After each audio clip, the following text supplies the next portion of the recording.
All right, so this one is about politics, um, which doesn't mean that this video is political. This movie is about, this video, I just called it a movie.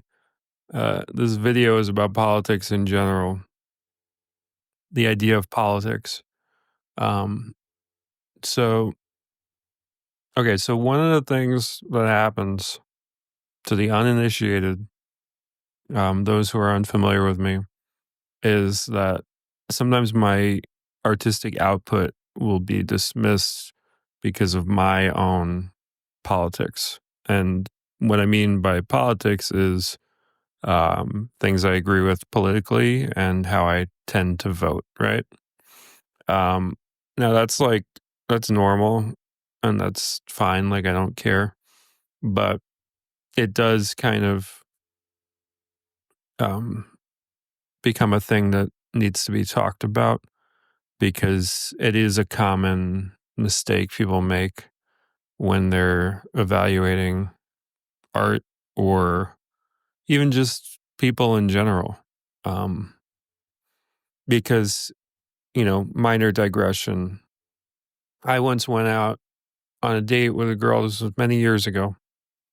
I went out on a date with a girl. We had the exact same politics. We met on a dating site and it was like a mirror. We had it was like, it doesn't matter what issue, exactly the same. Met up, went on a date. We had absolutely nothing to talk about. It was like that Seinfeld episode where Jerry meets like his perfect match, or like the female Jerry or whatever it was. I think it was Janine Garofalo played the character. They were so evenly matched, or they were so compatible on paper that they just couldn't stand each other. And I'm not saying in all cases I would not get along with somebody with the same politics as me, but I'm just saying that it's not really any highness on compatibility or who you want to be around with or what you want to engage with. So, the normal thing to do on the internet, weirdly, is to choose based off of that, right? Um, and I can understand why it's gotten so prevalent on the internet because uh, the internet is so about like finding your group, right? Your echo chamber. And that can be that you only want to talk to people that are into Star Trek, or that can be that you only want to talk to people that are into My Little Pony or whatever. I remember I did like a thread like many years ago about how I think that people who are antisocial and awkward and don't have a lot of friends in life. And the conclusion I'm about to explain, I came to after watching a couple My Little Pony documentaries, like about the fandom of it, and other documentaries about fandom, because I was kind of interested in the subject. I think one of the problems that these kids make is that they're doing something that makes sense, right? They are trying to find a community, and they're trying to find friends, and they're going about it in a logical way, which is, all right, what am I most into? Let me be around people who are also most into that. Now, this can also be with religion. This can also be with anything that you have a zealotry towards. It doesn't have to be My Little Pony. The mistake being that if you do that, you're not necessarily finding your people. You're more often just finding people that you're going to not get along with, and then you're going to think that there's something wrong with you because that didn't work. So, because making friendships and because engaging with art or whatever is counterintuitive in that way, you think that there's something wrong with you. The nerd who has never really had a friend group before thinks, oh, I'm just really, really awkward that I can't be friends with these 1,000 other My Little Pony fans. True, in truth, they might find a couple that they do get along with, but in general, a fandom is not how you make friends. That's why politics isn't how you make friends. That's why it's pretty low on priorities as far as like compatibility, in my opinion. Now, if you're going to raise a family, uh, it does make sense to be on a similar page with like that kind of stuff. You know, you don't want to raise a kid in like a household that's like mom thinks this way and dad thinks this way and they're always arguing. Like that's weird. And also, you want to make sure you have the same priorities as far as raising the kid. That all makes sense. But in truth, the way that you pick friends and the way that you pick what you're into is it's a strange bedfellows thing. There are filmmakers that are staunchly, completely the opposite of me politically, but I think they make brilliant films, and I think their films have something to say, even if they personally might think that they made a political film, which we'll get into that too. Um, yeah, you just connect with what you connect with, and you connect with the people you connect with. I have so many friends who think completely the opposite to me politically. Um, it's hard. That's a harder thing to keep these days because there's so much telling you don't be friends with people who think differently than you, which is bullshit. What it is that I think there's something in all of us that connects us to certain others that has nothing to do with politics. And that used to be what people understood and wrapped their head around. And it kind of became something that people forgot for whatever reason.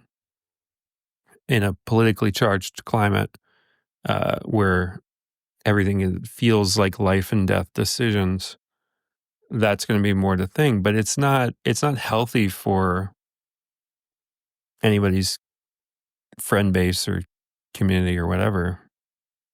It's not the way to build anything lasting.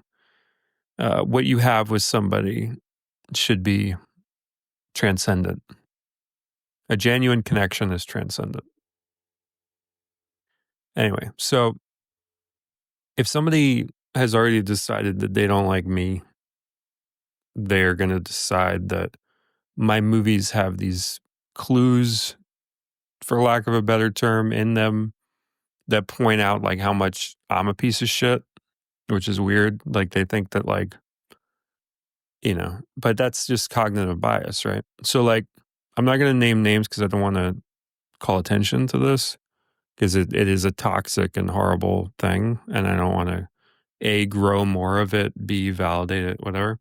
But there are a couple people who, um, as I've made films, will write lengthy reviews that are kind of mind ready, where they think they're getting into who I am and what I actually think. And they're finding things in my movies that point out that like I'm this horrible thing and this horrible thing and this horrible thing because I made this movie, and this movie is a window to window to my soul, like all this shit where they think they know me. And really all I've done is I've made a movie. I haven't made like a conduit. Um, the only way in towards understanding me with my art is if you like the art. There's no way in if you don't like the art, and there's no way in if you don't like me. It's kind of like, people when they do impressions, they talk about a way in. You interview, Dana Carvey or anyone else who's like really into doing impressions and known for that. Frank Caliendo, maybe. They talk about a way in to the person they're trying to do an impression of. So they find a key word or a sound or something as their way in. But also often is talked about is you can't really do an impression of somebody if you don't like them. There has to be some love there. And I think that's why, when you watch Stephen Colbert or um, Jimmy Fallon or whatever, or anyone on the left who tries to do a Trump impression, it kind of falls flat in a weird way. Like it's in a ballpark, but it's not in the ballpark. It's because they don't like Trump. So they find it difficult to do an impression of him. Because I do think that there are subtleties to anybody that can only be picked out with love. And like a perfect example, there's the guy on SNL, James Austin, I'm forgetting his name, Austin James, it's like three names, whatever. So like when I first heard his Trump, I was like, holy shit, that's a really good Trump. And it is in a lot of ways. But I remember like a couple weeks later, I heard a guy who's like a fan of Trump, who his name completely escapes me. I'm sorry. But he's known for doing a Trump impression, and it's so much better. It's like ridiculously better. Like it's crazy how much better it is. And James Austin, I forget his name. I'm sorry, dude. Um, he's the one who got on SNL, you know. Um, yeah, it's just, but I think that's interesting. Like, I think you have to like somebody to get them, whether you're trying to do them or you're just trying to understand them. People that don't like Trump will always be at a disadvantage as far as understanding both Trump and people who like Trump. That's just how it is. This goes for any political figure. I'm just using this as an example. Um, yeah, the only way to know somebody is to like somebody. The only way to know art is to like it. You know, when I dislike a movie, I don't necessarily think I got it, even if I feel like I got it. Even if I say that I understood it. I just don't think there's a way in if you don't like something. You know, you can be so convinced. Like when I dislike a movie, I'm like, this is wrong with it. This is wrong with it. This is wrong with it. This is wrong with it. And I might be absolutely right on all of these because I'm at like a weird advantage in that like I know how these things are constructed. So in theory, I should be able to deconstruct them. And I think I am. I think I'm doing it well. But I'm probably completely wrong because I could make all those changes and it could still be wrong. Because that happens all the time with me in editing with my own stuff. You know, I'll think like, oh, okay, I need to do this, this, and this. I'll be so set on it. I'll make those changes, and a couple days later, I'm like, I was closer before. Like these weren't the right changes. So bringing it back to politics, there are some people who create who feel that they owe something to politics as they create their art. I think that's horrible. Um, what we're talking about here is propaganda. If you're doing that, I don't think art is propaganda. I think propaganda masquerades as art. That doesn't mean that like propaganda can be like beautifully painted. Like there's classic examples of gorgeous, for lack of a better term, propaganda. But propaganda uses art, much like content uses art. You know, these are things that are insidious. Propaganda, I've said this for years, is about answers, and art is about questions. I'm only ever raising questions in my art. You know, even, people will point at Mute Date, one of my films, and say, like, oh, that's my most political film. It's not really. Like, to make the points that I wanted to make, it had to feel as though that's what I was doing. But if you really understand that movie on the level that I do, as far as like how I constructed it, it's not really about what it seems to be about. It's not about arbitrary evil, and it's not about oppression in a very one dimensional way. What that movie really is about how you're trying to control people, but you are a couple steps past where they're at with it. So it's about how oppression is always a couple steps ahead of where we think it is. It's never as simple as you can't say this on the internet. It's you can't say this on the internet because you're gonna bond with people by both all of you, whatever, not being able to say something on the internet. And so in actuality, we're actually trying to bond you in a weird way. For what purpose, we don't know yet. That's really what that film is mostly about. It's about the ways in which we are, as people, intentionally bonded through horrible experiences. It's a bit esoteric, it's a bit in the weeds, but that's what that movie is more about than it's about making any sort of political statement. That's more of a statement of, like that's more of a statement of what we are exposed to versus what is actually going on. Like, we're thinking about it tunnel vision, and then there's a larger expanse. That's just like a hero's journey thing. Like, that's just like you think the world's one way and then it's another way. That's classic storytelling. Um, but anyway, the point is, I run into a lot of people that I share the exact same politics with, and they'll want to make some big bad movie, and bad by bad I mean good here, that gets across uh, the politics that I share with them, and I try and discourage them from that because I really think that all you should ever be trying to do is truth and beauty, which is the same thing as the saying goes. Uh, you know, truth isn't necessarily your political opinion, and by that I mean even if you're completely right politically, like you're correct. I'm not talking about left right here. I'm talking about like correct. Um, it's not necessarily truth. Truth is something that I would tie more to fiction than fact, which is we're getting heady here. But um, the idea that first of all, fiction is the safest place to tell the truth. When you tell the truth in nonfiction, you get your ass sued out of you. When you tell the truth in fiction with not using people's actual names and stuff, you can tell the truth. You're just changing it.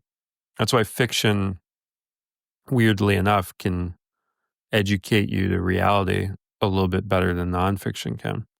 In fact, documentaries, I would say, are probably the most despicably dishonest genre possible, because it's telling you that it's giving you objective reality. And even if you've made a short film that's like not even very good, I think you'd be able to watch a documentary and be like, wow, there's a million different ways that I'm being manipulated right now, even if I agree with this. Like documentaries it's like a commercial, man. It's like propaganda sometimes. It's a dishonest piece. When art presents itself as nonfiction, nothing could be nothing could be more dishonest than that. And when art presents itself as just a little story, just a fun little story, it ends up being some of the most impactful things you could ever see, right? Um, anyway, I don't know if I've talked about everything I wanted to talk about here. Let me see if I'm missing anything. But yeah, I give advice to people who want to nobly do art that's going to help their side, right? Politically.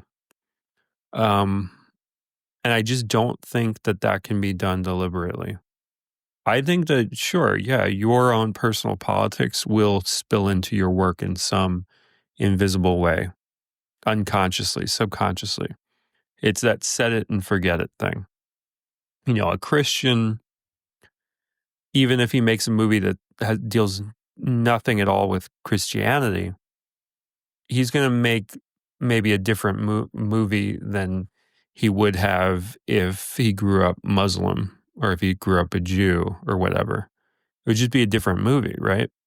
Just because the values, though a lot of religions share similar values, they're going to be slightly different. These are different frequencies you're tuning into. And I myself, like, I'm not a religious person. I'm pretty what would be called secular, although I don't consider myself an atheist. I don't even consider myself an agnostic. I'm fairly certain of something else going on here. Although there's no dogma that could ever drag me in. That's just me personally. Anyway, so I guess the reason why I'm making this video is that politics are something as a topic or something separate from your own personal politics. It's like if you view politics as only left, right, or center, or whatever it is spectrum, like you're missing out because politics, as much like it's helpful to understand that content is something else. Uh, it's helpful to understand that politics are something else and art is something else. It's like these things need to mean things and have their own flavor and have their own best practices to a certain extent. I think what I think politics are good for is if you're in a country where you can vote, like vote. You know, if you're if there are issues that you want to figure out what you feel about, you should look into them as best you can. But in truth, everybody's political journey is a circle. It's not left, right, and it shouldn't be. What that means is that these things change. So somebody can have certain politics that remain unchanged for 20, 30 years, and then wake up one day and realize that the other side, the side opposite to when those political leanings in them first formed, the other side now is the one championing that. There are so many examples of that over the years. So we all have to be kind of nomadic. I always say that artists need to be nomads politically. We need to go where the freedom is. And that changes. Freedom stops being important or as important to political institutions that feel grandfathered in and feel like they don't really have to campaign and feel like they can just win and win and win. Freedom becomes kind of an afterthought. That's how you get dictatorships and oppression, totalitarianism, all that stuff. Is the idea that, like, well, nothing can touch us, or even if we hold elections, it'll be fixed, or there's no statistical way we can lose. That's when you get like the people as a complete and utter afterthought because they don't have to be appealed to. Nobody's appealing to the people. So yeah, if you as an artist or as an audience member, whatever you want to do with your life, if you never want to make anything, fine. You got to understand that, like, the artist politics does not matter. If you're an artist, your own politics does not matter. So the audience shouldn't care and the artist shouldn't care. Shouldn't care. Whether you're picking friends, shouldn't really care. It sucks when people are like, I can't be friends with you because you voted blah, blah, blah. It's stupid because if you were me, you would vote how I voted. And if I were you, I might vote how you voted because we have different experiences and we've done different levels of research and we've done whatever. One last point I will make. I'm fairly open about what I think politically. And it's never as severe as it's made out to be by people who have already decided they don't like me and just spread bullshit about me on the internet. But, I'm very open about it. So I'm mostly the scapegoat of, like, people that I know. there's a lot of people who make movies who have politics that they just don't talk about that are the exact same as mine or even more extreme than mine. And I don't mean extreme necessarily in a bad way. I just mean different or whatever. Um, they don't get the level of hate or attention that I do. I'm kind of the scapegoat. I'm kind of the rodeo clown to a certain extent. I'm useful to them as like, oh, just fuck with Cody and just, you know, complain about Cody because then you're off my back. But yeah, there's nothing more annoying than like, God, these like people that think they know you that don't love you. Like, is there anything worse in this world? And people who is there anything worse in this world than people who have made up their mind about you and don't like you? Or is there anything more inaccurate in this world? Not really. It's the source of all, everything bad. Um, but yeah, it's crazy. It's like there's so many people. I'm not saying everybody, but there are definitely people that don't like me, don't like my movies, have never met me, and if they met me, it would be fucking 180, dude. Like it's not. I'm not dislikable in any real sense. Like you may be looking at this right now, and you might think a certain way about me. That way might be influenced by how I'm recording this right now. You might decide because the light from my laptop is hitting my face and the webcam is capturing my face in a certain way. You might think I look a certain way, and even the the angle or anything like all these factors that are just like whatever. Everything comes into everything, right? You might hate that I'm holding my phone and using it as a microphone. I am not in control of these things. These are just triggered reactions, right? Um, but like, even though I'm sharing things in this way and talking to you through the internet, you don't really know me until you've met me. And the first thing you'll realize, like, let's do a little simulation. Let's say you meet me, right? You don't like me, but you meet me. First thing you're going to think is, wow, he looks different than I thought he would. Sounds different than I thought he would. Being around him feels different than I thought it would. Um, that's like instant. I feel like it would be. Your body doesn't want to hate. You have to do a lot to make it hate. You have to do a lot of changing cognitively to put it in that place. It's like the thing they say about kids. Like kids aren't born racist. Kids just play around with other kids. They're like, "Hey, you're a kid, I'm a kid." You know, if a kid and I'm not counting like a kid at a supermarket, like seeing their first black person and just like staring and like pointing as racist, because that's not racist. Somebody could interpret that as racist, but no, that's just a kid like, oh man, I've never seen somebody with that skin color before.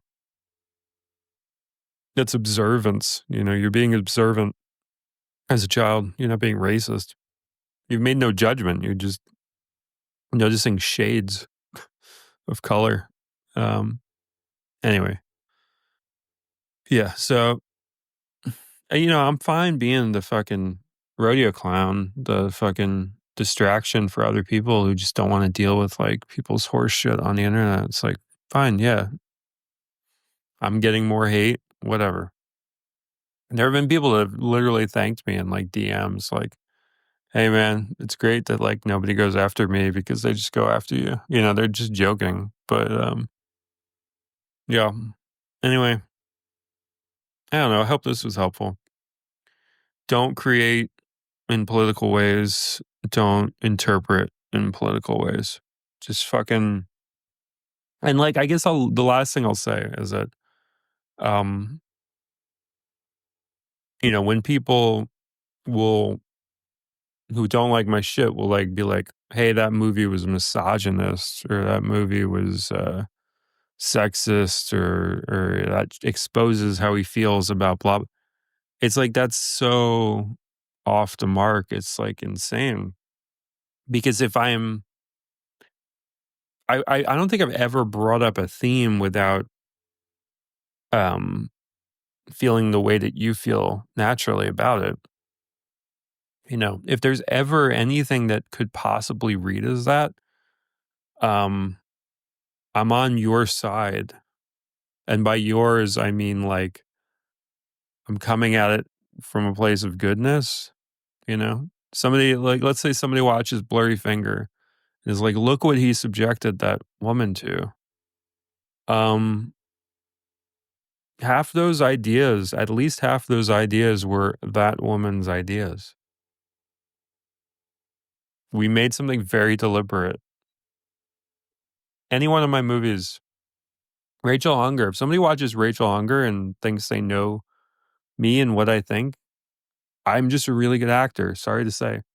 Now, me just saying that right now, somebody's gonna be like, "Oh, he's full of himself." No, it's true. If you watch Rachel Hunger and you think, "Oh, I understand who Cody Clark is completely just by watching that, by what he said in that movie and how he was to that poor girl." Or watch his Bed, dude. You think I could watch do you think I could write Bed and not agree with that girl character that you're rooting for when you watch that movie? Are you insane? I wrote the movie.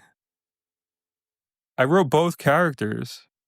Do you understand, like, how crazy that is?